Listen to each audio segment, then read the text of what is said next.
Hello, welcome back to tomorrow's teaching, our Python course, session 5. Today we talk about literate programming. Literate programming, it's a very short chapter. I just want you to understand that what we are doing here in Google Colab is not something specific to Google Colab. This idea has existed for a long time. It goes back to Donald Knuth, who is a famous computer scientist, and in the 60s he wrote a very important work on computer programming. One of the ideas that was very important to him was that one should try to document programs in a better way, because until then there were only the so-called, old or traditional ways of documenting code. And you can see one here, right, where you can have a multi-line command within the program, and in Python you do it by using the 3 double quotes together. You say 1, 2, 3 double quotes, and then everything else also over multiple lines is a comment until you close it again with 3 double quotes, like you see just here, right? And you can also have the other comments, which you see also in this example, the green bit on the right side, where you have this hash mark, and then after that, whatever follows on this line is a comment.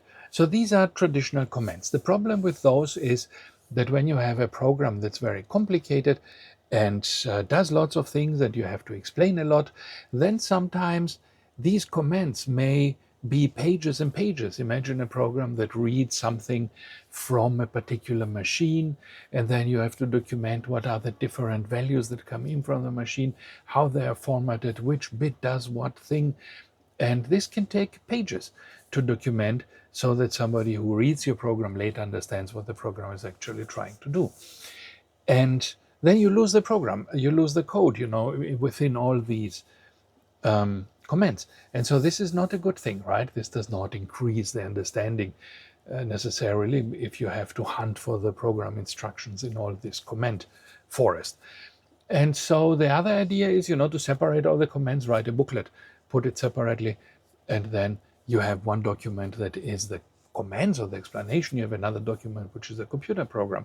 Now the problem with this is that programmers are lazy like everybody else, and normally they are not paid to maintain the comments. So very soon this booklet will probably not be relevant anymore, because it has not been updated, will be out of sync with the code. And every time you do something to the code, you would have in principle to go back and update your booklet, and nobody's going to do this. And so this was the sad situation of code until Knuth came up with this idea of literate programming. And literate programming, and I mention it here now, I mean, for you it's not that important, but it's good to learn it from the beginning. And with these Google Colab, you actually are encouraged to do this, is to mix the code and the documentation, but in a way that does not obscure the code. Or the documentation. So what's happening here is that we have these different cells. We have the code cell and we have the text cell, and they are optically separated, right? If you look at your Google Colab here on the background, you see that the code cells are gray and the document and have a particular font, right? Coloring, and the documentation cells, the text cells, are black and white and have a normal formatting that looks like a document. And so in this way, you have both. You have a very readable code separated from the documentation. You have a very readable documentation. And one notebook can be one long computer program, because, as you remember, the code blocks communicate with each other, right? They share one Python instance.